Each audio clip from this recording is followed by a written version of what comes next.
આજે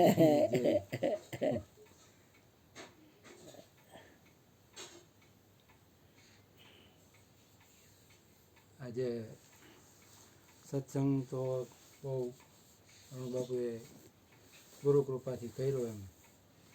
ઓકે બાપુ ઘણીવાર કહે કે આવું તમને કંઈ સાંભળવાય નહીં મળે, અને ખરેખર એમ જ છે એમ. પણ છતાંય આપણે સત્સંગનો ટાઈમ કાઢી શકતા નથી.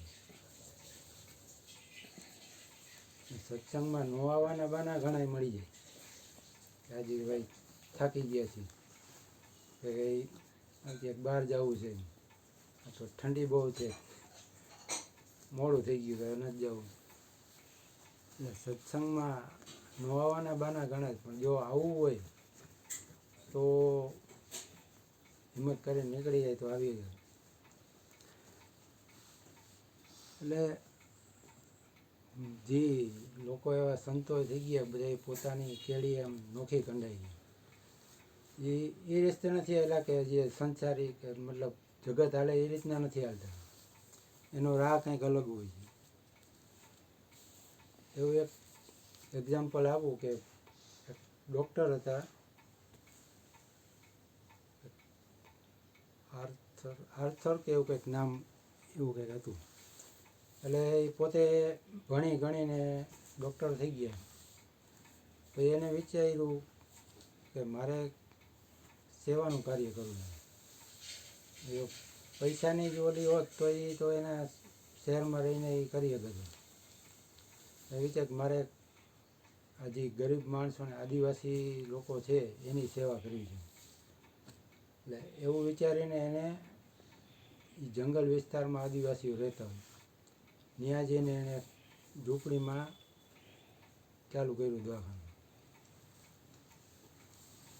એટલે કે આ લોકોને કંઈ ફેસિલિટી એવું ન મળતું હોય, સિટીમાં તો બધાને મળી જાય. એ લોકો કેને આધીન હોય તો કે ભૂવા ભરાડીને મંત્ર તંત્ર જપને એને આધારે તો રહેતા હોય વધુ પડતા. તો ત્યાંથી એને વાળવા એટલે કપરું કાર્ય કહેવાય. એટલે એને ત્યાં જઈને હળવે હળવે એમ પ્રયત્ન કર્યો. પછી ઓલા લોકોને થોડોક વિશ્વાસ બેવા માંડ્યો કે આ દવાથી કંઈક આપણા રોગને મટે કરવું. તો હળવે હળવે એને વિશ્વાસ બેઠો. પછી અમુક આદિવાસીઓ એને ઝૂંપડીને બદલે લાકડાનું આખું ઓલું બનાવી દીધું રહેવા માટેનું ઘર. અને બીજા અમુક આદિવાસી એના બીજાને એમ કે સમજાવવામાં એમ લાગી ગયા કે ભાઈ આ કરવા જેવું છે. આ ભૂવા ભરાડીથી આપણે કંઈ રોગને એવું મટી જાય એવું નથી. એમ ડૉક્ટરની દવાથી પણ સારું થઈ જાય. એ હળવે હળવે એને એ રીતના ન્યા જંગલમાં રહેતા તો એને તકલીફ તો પડતી હોય. શરૂઆત કેવી હોય તો કે પહેલાં તો એ વાતાવરણ ડૉક્ટર હોય એનું વાતાવરણ કેવું આપણે કે એસીમાં ને એમ રહ્યા હોય, આખું જંગલમાં જ રહેવાનું, વાતાવરણ આખું ચેન્જ થઈ જાય, ખુલ્લામાં રહેવું. પછી મચ્છર માખી ત્રાસ એ બધું સહેવું પડે. તો આખી એને ભલે કેવું જે તકલીફ આવે સહીને એને ચૂપચાપ પહેલાં તો એનો પછી ભૂવા ભરાડીને એ બધાએ વિરોધ કર્યો. કારણ કે કોઈ પણ વ્યક્તિ જરાક નોખો હાલે ને એટલે એને જગત આખું ખેંચવાનો પ્રયત્ન કરે તો ભાઈ તું કેમ અમારી હાલ નથી હાલતો, લોલે લોનમાં કેમ નથી હાલતો બાપુ એમ કહે. એટલે એણે છતાંય પ્રયત્ન ન મૂક્યો. અને અમુક ટાઈમ પછી એના ઓપરેશન ન્યા ચાલુ કર્યા.